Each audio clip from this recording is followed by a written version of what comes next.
Hola, buen día. Bueno, espero que se escuche bien. En el día de hoy vamos a estar hablando de tabaquismo, ¿sí? Recuerden que uno de los pilares de la medicina del estilo de vida, ¿sí? Esta rama de la medicina que se basa en evidencia científica, ¿sí? Y que pone mucho énfasis en la importancia de los hábitos para poder prevenir, tratar y revertir enfermedades crónicas no transmisibles. Uno de sus pilares, decíamos, es evitar sustancias tóxicas. En un video anterior estuvimos hablando acerca del alcoholismo y hoy en día lo que vamos a hacer es hablar de tabaquismo, ¿sí? Vamos a hablar acerca de la psiconeurobiología, de la conducta del tabaquismo, ¿sí? La neuroadaptación y también de este neurotransmisor tan importante que es la dopamina. Empecemos. Bien. El tema del tabaquismo, sí, tiene muchísima importancia en la salud, sí, ya que produce 8 millones de muertes anuales, sí, es decir, muertes que son sumamente prevenibles. Es algo, digamos, para tomar dimensión, sí, acá en esta imagen lo que hace es compararlo con la tragedia de la Torre Gemelas, sí, del 11 de septiembre, cuando ocurrió el atentado de las Torres Gemelas. Imagínense que si lo comparamos, sería como si cada 3 días hubiese un atentado de las Torres Gemelas, ¿sí? Entonces, realmente es muy importante tomar conciencia acerca de la importancia que tiene concientizar e informar, ¿sí? Acerca del tabaquismo y, mejor dicho, del cese del tabaquismo para que las personas puedan prevenir cualquier tipo de enfermedad crónica no transmisible y eventualmente la muerte, ¿sí? Bien, entonces, en América Latina se le atribuyen el 13% de todas las muertes, ¿sí? Continuemos un poquito más. Bueno, ustedes saben que en un inicio, cuando empezó, digamos, el tema del tabaco y demás, al principio no se sabía todos los daños que producía el organismo, ¿sí? Incluso había publicidades, había médicos incluso que em, recomendaban fumar, ¿sí? Por ejemplo, para, no sé, he escuchado de casos que había médicos en donde recomendaban fumar para, por ejemplo, calmar la ansiedad y poder bajar de peso, ¿no? Pero después, cuando empezó a haber, digamos, más evidencia científica y se empezó a ver realmente que el tabaco era muy, muy dañino para la salud, bueno, entonces muchos países se pusieron de acuerdo y firmaron esta especie de contrato, esta especie de acuerdo, que es el Convenio Marco para el Control del Tabaquismo, ¿sí? En donde lo podemos resumir con estas letras, que es Empower, si lo pueden ver acá en la diapositiva, MPOWE, ¿sí? En donde cada letra se refiere a una conducta a tener en cuenta para poder prevenir el tabaquismo. Por ejemplo, la M de monitor tiene que ver con vigilar el consumo del tabaco, ¿sí? Después, por ejemplo, proteger a la población del humo del tabaco. Las leo como para que se tenga una idea, ¿no? Ofrecer ayuda para el abandono del tabaco, advertir de los peligros del tabaco, ¿sí? Hacer cumplir las prohibiciones sobre publicidad, promoción y patrocinio, ¿sí?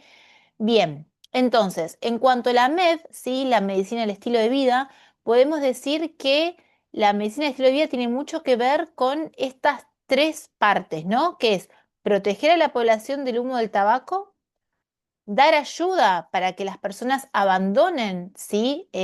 La conducta de fumar y advertir, o sea, avisar a la población acerca de los peligros del tabaco, ¿sí?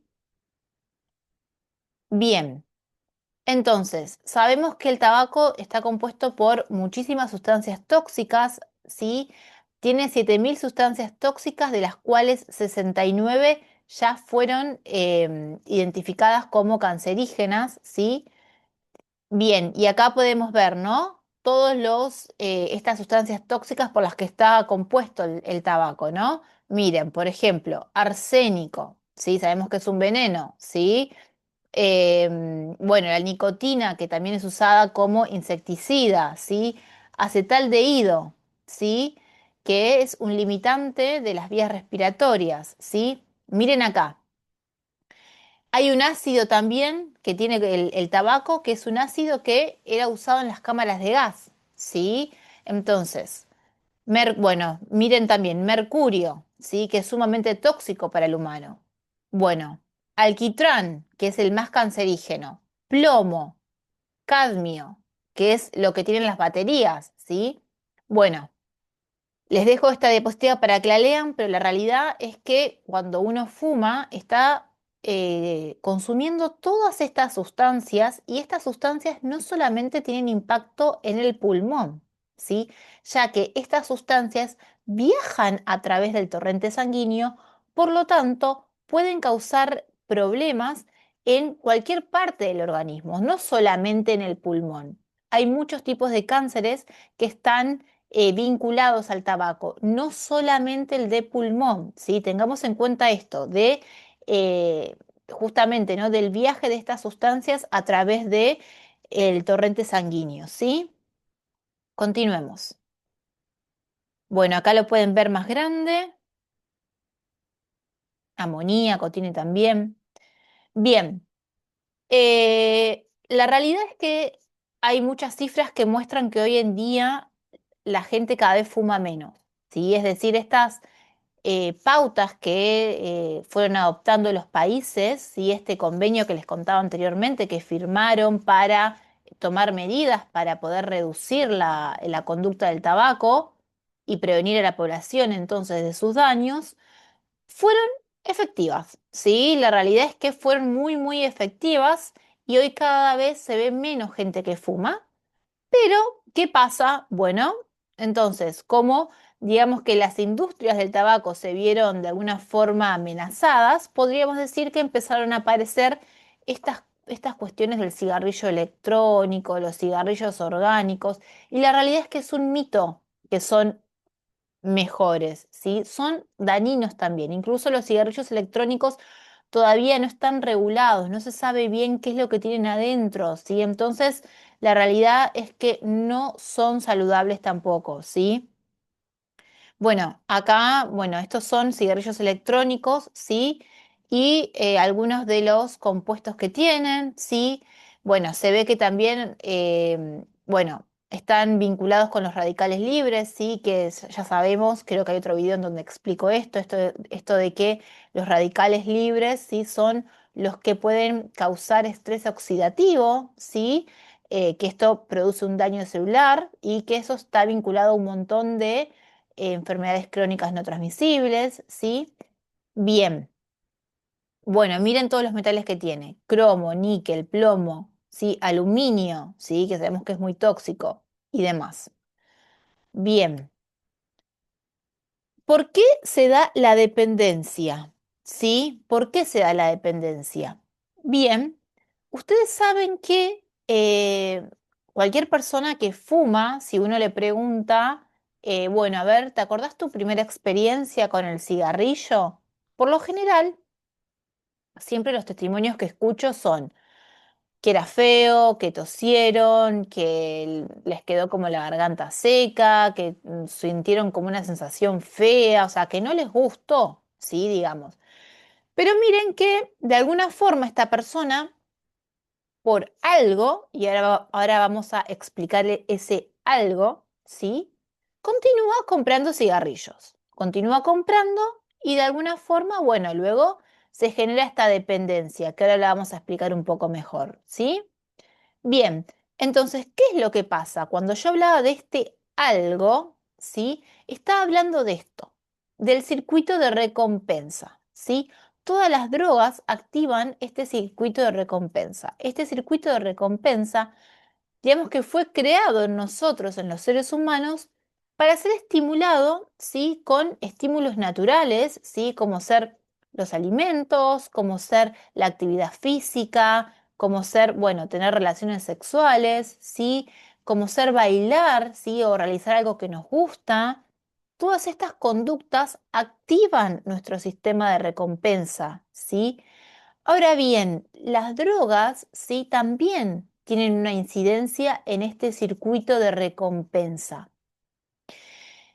¿Qué es lo que pasa? En este circuito de recompensa hay un área que se llama área tegmental ventral, ¿sí? En donde se libera dopamina, ¿sí?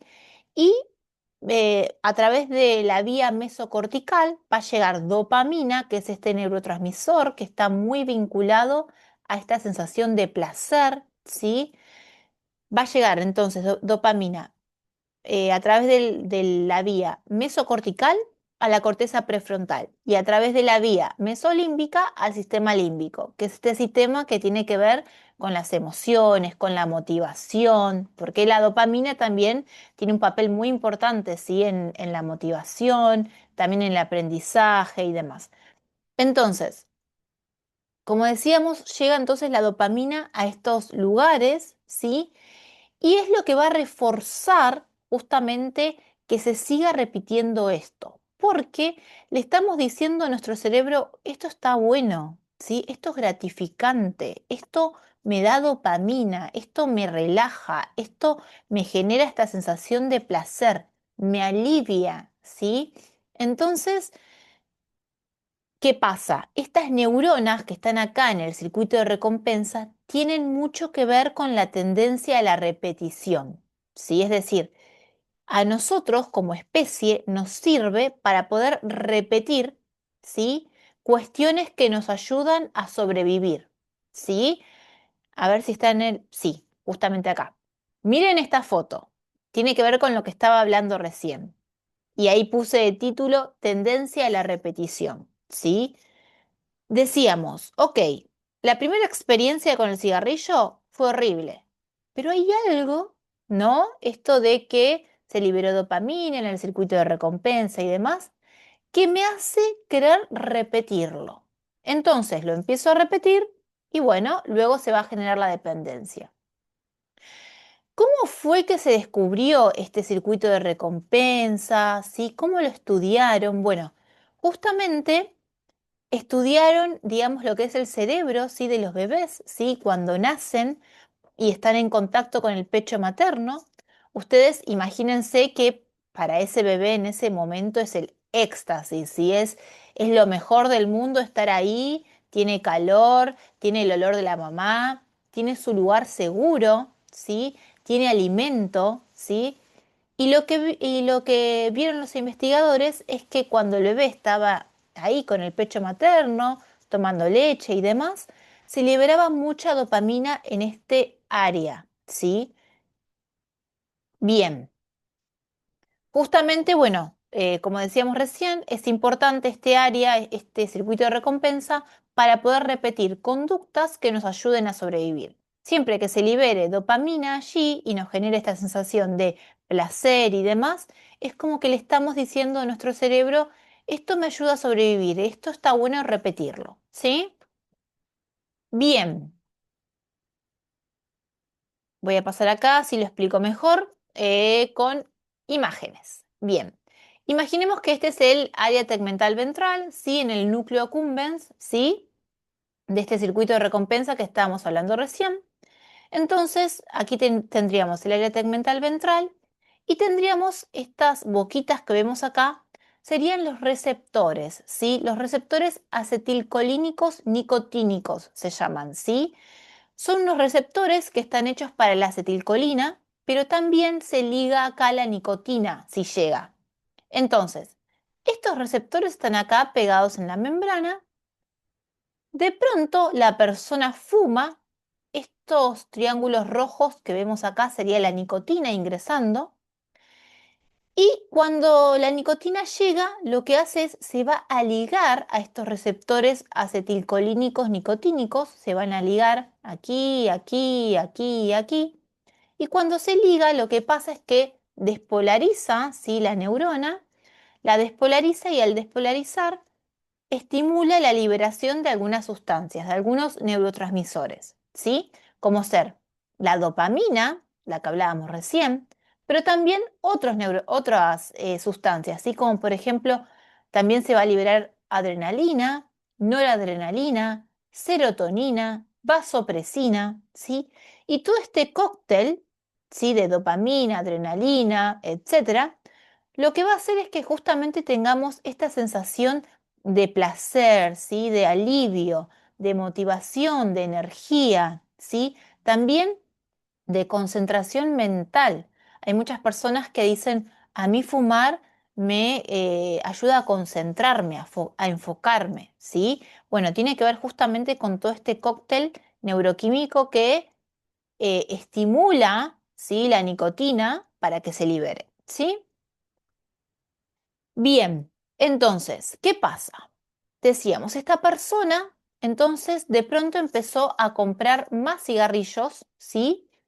A pesar de que, como decíamos, capaz la primera experiencia no le gustó, pero se vio envuelta dentro de esta tendencia a la repetición y empezó a comprar más cigarrillos. Entonces al cerebro le empieza a llegar más nicotina todavía. Tiene mucha nicotina acá, miren la cantidad de triángulos rojos que hay para ligar. Pero ustedes fíjense que dice, el cerebro dice, ok, a ver, tengo demasiada nicotina y tengo pocos receptores o no tengo tantos receptores, digamos, acetilcolínicos, nicotínicos para ligarla. Si no tengo tantos para ligar la cantidad que me llega, necesito crear, y esta palabra es importante, necesita crear nuevos receptores acetilcolínicos nicotínicos. Es decir, que acá ya estamos viendo una modificación anatómica, sí, también, de el cerebro de un fumador comparado con el cerebro de un no fumador. Ya va a tener más cantidad de receptores acetilcolínicos nicotínicos y eso va a tener sus consecuencias, ¿sí? Bien. Entonces, miren acá, miren la cantidad de receptores que tuvo que crear este cerebro para poder ligar la cantidad de nicotina que le llegaba. ¿Sí? Entonces, acá justamente es cuando podemos hablar del fenómeno de tolerancia. Porque lo que va a suceder es que puede que los receptores se desensibilicen, dado que le llega tanta nicotina que llega a un punto en donde no son tan sensibles como en un inicio a esa nicotina, ¿sí? Y entonces justamente se da este fenómeno de tolerancia, en donde la persona tiene que fumar más cantidad para poder sentir o aliviar ese malestar que sentía en un inicio, dado que se sabe que llega un momento en donde la persona ya no fuma para sentir placer, sino que tiene más que ver con poder aliviar una cierta incomodidad, ¿sí? Una cierta ansiedad, podríamos decir, o incomodidad que siente. Porque ¿qué pasa? Como ese cerebro se modificó y hay muchos receptores, ¿sí? Acetilcolínicos, nicotínicos, hay muchos receptores que están esperando recibir nicotina. ¿Sí?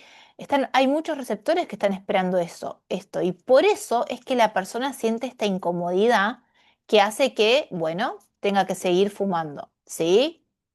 Bien. Entonces, cuando la persona fuma, sí, bueno, digamos que ese aire va a ir al pulmón y de ahí todas esas sustancias que fueron inhaladas van a ir a la sangre y van a ir hacia el cerebro muy rápidamente. De 7 a 10 segundos ya todas esas sustancias llegaron al cerebro, ¿sí? Por eso se tiene esta sensación de, bueno, el refuerzo positivo, ¿no? Es decir, esta liberación de dopamina y todo lo que produce se produce en un lapso de tiempo muy breve, ¿sí? Por lo cual, la sensación de calma, de alivio, de felicidad, de concentración se produce muy rápidamente, ¿sí? Bien, siempre cuando se consume nicotina, ¿sí? Hay como un pico, ¿sí? De nicotina, donde, bueno, justamente está este pico de nicotina que va a liberar dopamina y va a calmar, ¿sí? Esa incomodidad que se sentía por la abstinencia.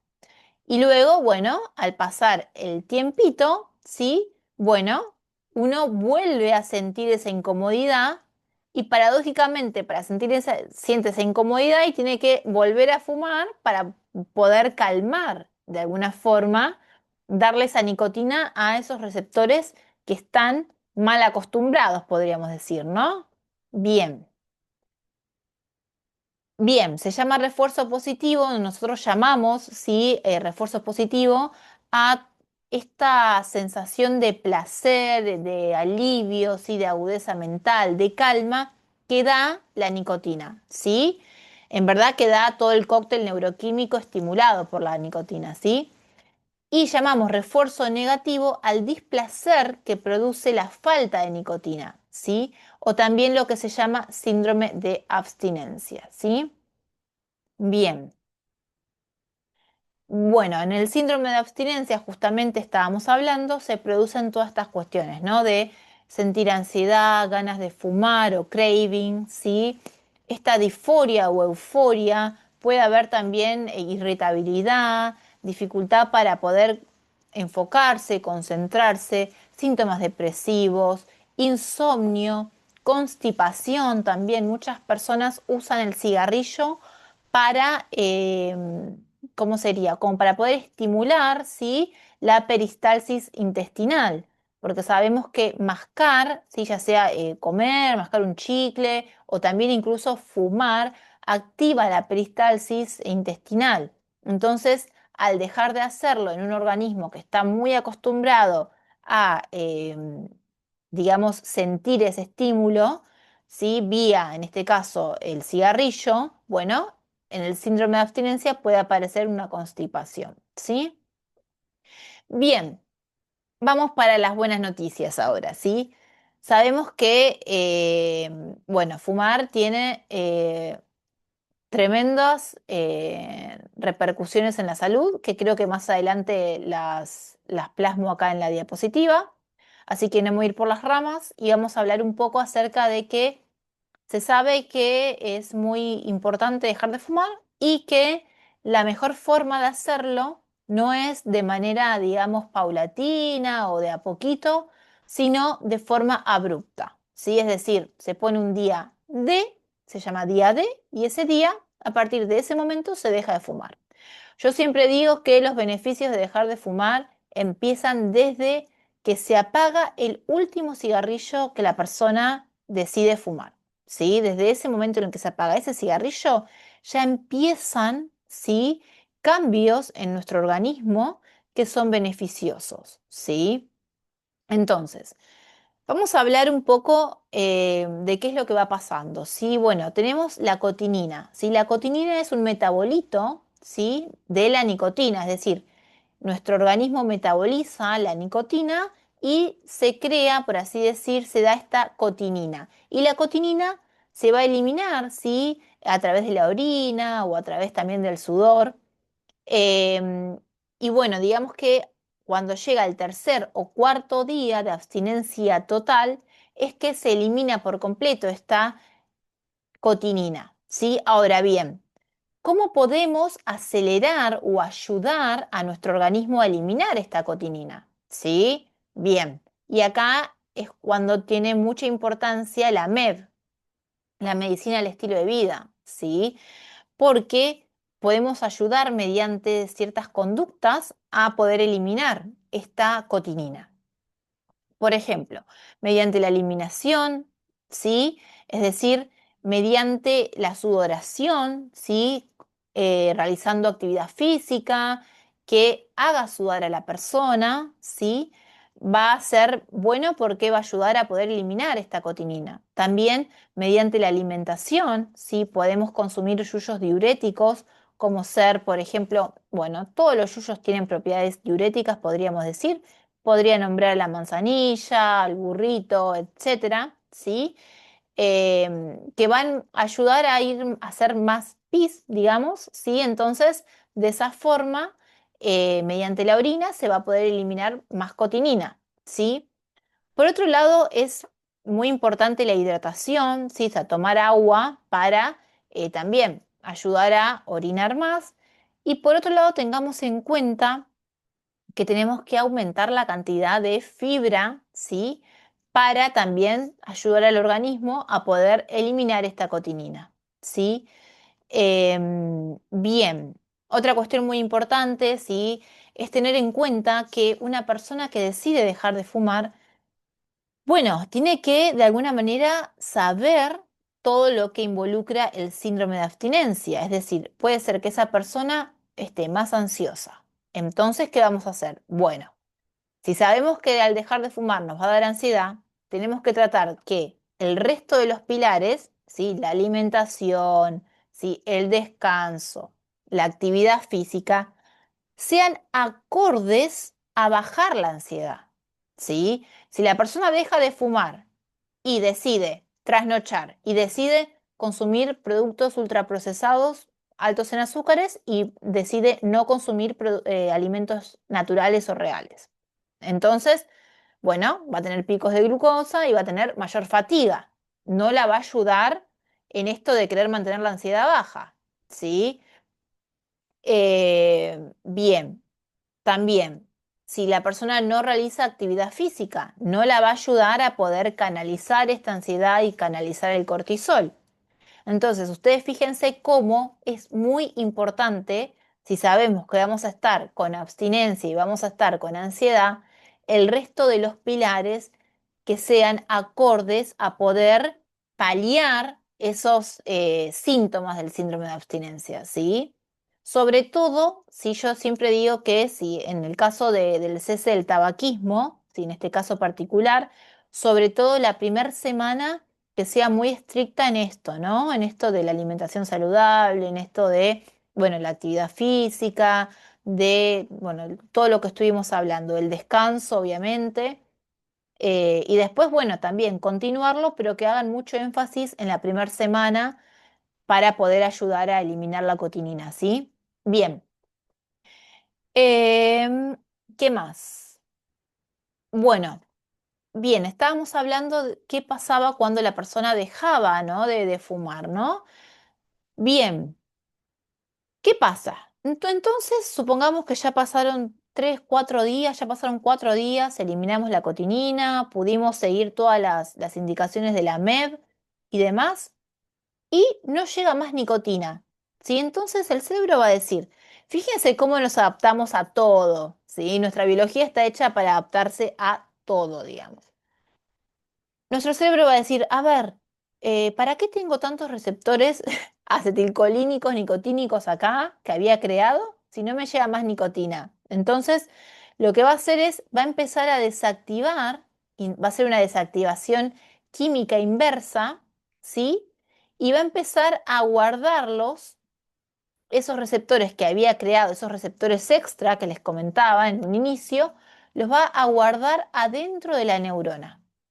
Estos receptores que quedan acá son los que vamos a llamar memoria adictiva.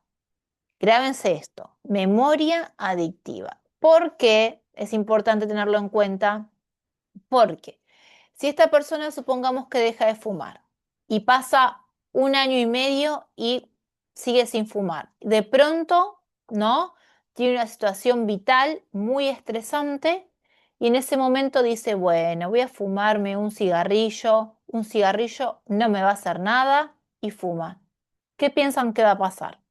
Estos receptores que están acá, que eran una memoria adictiva, se van a pegar nuevamente en la membrana y entonces hay un alto riesgo que se vuelva a dar la dependencia física y psicológica, ¿sí? Y vamos a seguir de nuevo vamos a volver a cero, por así decir, ¿no? Entonces, es muy importante tenerlo en cuenta, es importante que la persona sepa que esto de pruebo uno, total, ya lo tengo controlado, no sirve porque este cerebro ya no es más igual, ya está esta memoria adictiva, ¿sí? Entonces hay que aprender a adquirir nuevas herramientas para gestionar el estrés y para poder gestionar cualquier situación vital estresante que se presente, ¿sí? Bien. ¿Por qué se mantiene la adicción? Bueno, sabemos que hay una cuestión química que tiene que ver con lo que hablábamos anteriormente del circuito de recompensa y el refuerzo positivo, ¿sí? Es decir, todas estas sensaciones de placer, de calma y de alivio que da la nicotina, ¿sí?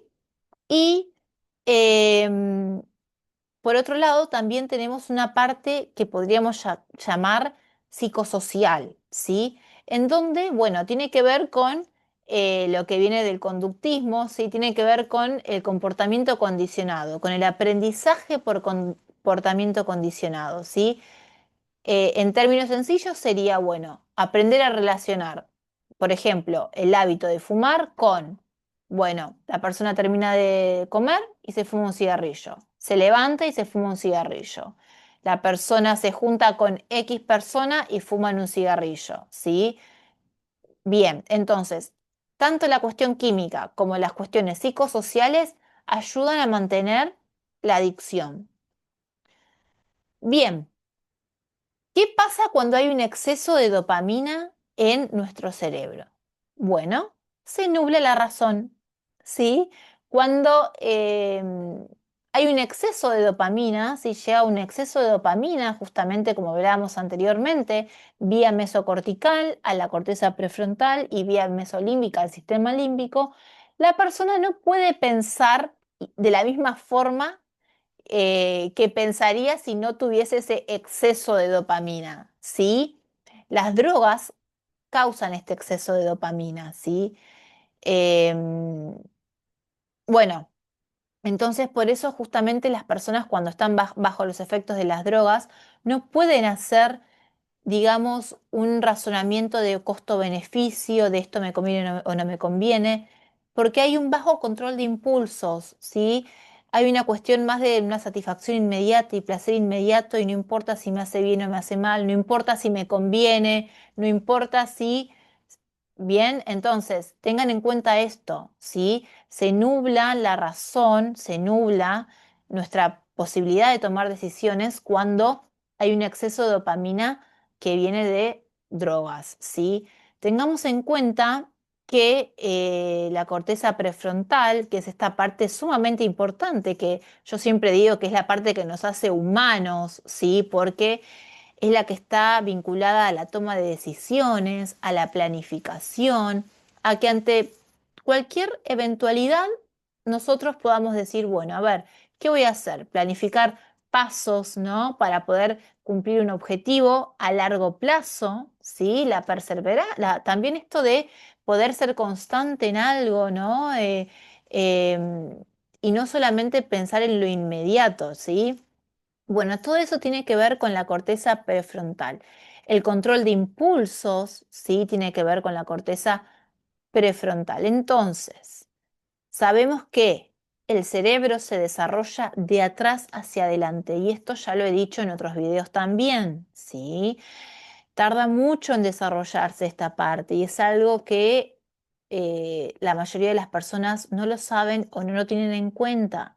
Entonces, no podemos exponer a adolescentes o a niños tampoco, ni tampoco a los adultos, pero siempre hago mucho énfasis en esto porque, bueno, tal vez es algo, un conocimiento que no está muy, digamos, en todas las personas esto de que no se puede exponer a conductas que son posibles adicciones porque es un cerebro no desarrollado, ¿sí?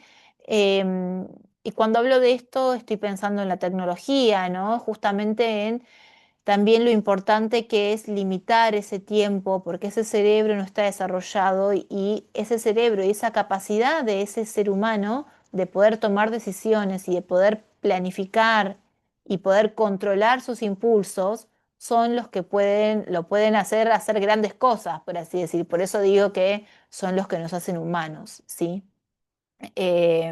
Bien, me fui por las ramas, pero bueno, básicamente esto, ¿no? Cuando hay un exceso de dopamina, se nubla la razón. Entonces la persona ya, si está jugando hace mucho tiempo en la tecnología, va a seguir porque no va a pensar, uy, esto no me conviene, la verdad que tendría que estar invirtiendo este tiempo en otra cosa, lo va a seguir haciendo. Si la persona está fumando, no va a estar pensando, la realidad es que estoy metiendo en mi organismo arsénico, todo lo que esto me puede generar, estoy metiendo un montón de sustancias tóxicas, no lo va a estar pensando, no se mide costo-beneficio, ¿sí? Como para poner un ejemplo, ¿no? Bien, continuemos. Entonces, Bueno, esto es un cuadrito, no sé si se está viendo bien, pero es un cuadrito que de alguna manera sintetiza lo que decía recién, ¿no?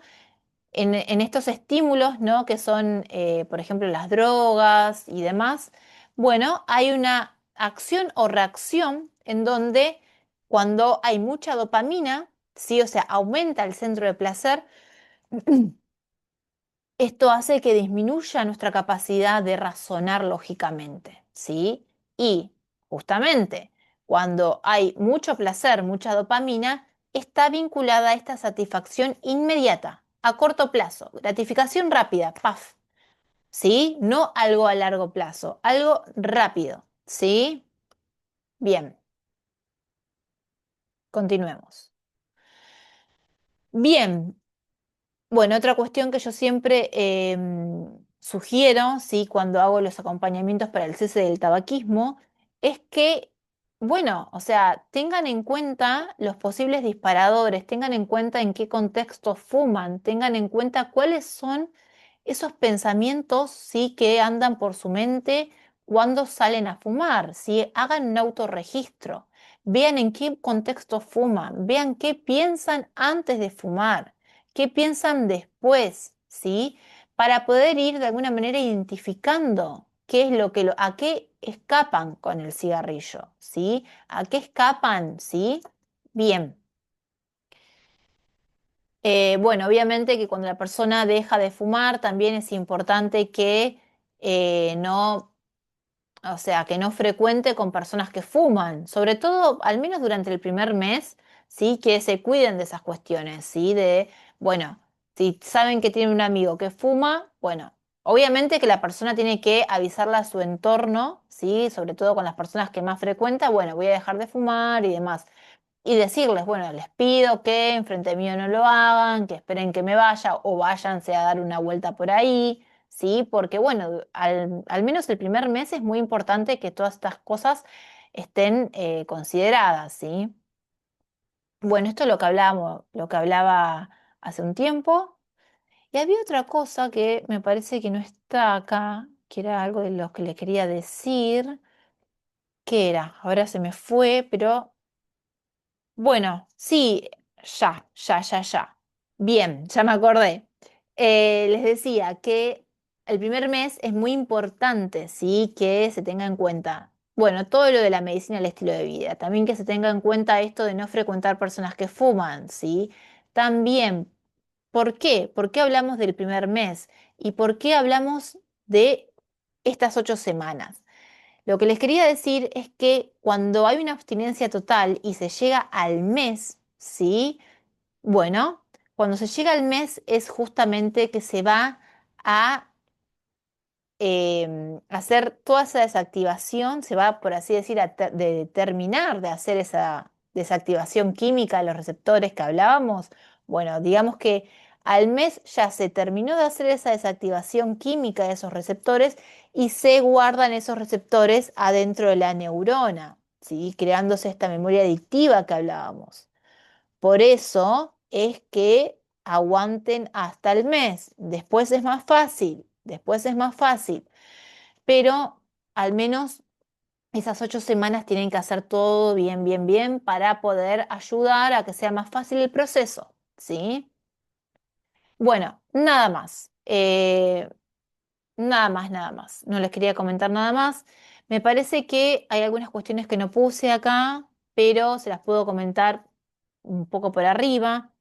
Sabemos que el tabaco está vinculado es uno de los factores de riesgo, sí, que está vinculado a las enfermedades crónicas no transmisibles, sí, bueno, a varios tipos de cáncer, no solamente de pulmón, ya dijimos que todos estos tóxicos viajan por la sangre. También a todo lo que tiene que ver con cuestiones cardiovasculares, ¿sí? Las enfermedades cardiovasculares también. ACV también está vinculado a el tabaco, un montón de cuestiones cardiovasculares, porque eh, hay algunas modificaciones, ¿sí? Que se dan, por ejemplo, el monóxido de carbono, ¿sí? Cuando uno fuma, ¿sí? El monóxido de carbono, fíjense que lo que va a hacer es ligarse a la hemoglobina, ¿sí? Entonces, nosotros sabemos que la hemoglobina, ¿qué es lo que hace en la sangre? Transporta oxígeno, ¿no? La hemoglobina transporta oxígeno. Pero si esta hemoglobina se liga al monóxido de carbono, lo que pasa es que desplaza este oxígeno. Por eso las personas que fuman tienen menor oxigenación sanguínea, ¿sí? Hay una menor capacidad para transportar oxígeno a través de la sangre y esto, bueno, puede tener repercusiones, ¿sí? Si no llega suficiente oxígeno a determinados órganos y tejidos, puede tener sus repercusiones dañinas, ¿sí? Bien, también cuando las personas fuman hay un cambio en la oxidación de grasas, ¿sí? Hay un cambio, por eso puede haber colesterol elevado, ¿sí? También puede ser que lo que son las arterias, ¿sí? Se genere entonces lo que es la acumulación de placa y no permita un correcto flujo sanguíneo, ¿sí? Entonces ustedes fíjense cómo no es solamente el humo y pulmón, es todo, ¿sí? Bueno, podría contarle un par de cositas más, pero me parece que se va a hacer muy largo, así que prefiero cortarlo acá. Espero que nada, que les sea de utilidad. Les mando un beso y que tengan un lindo día. Hasta luego.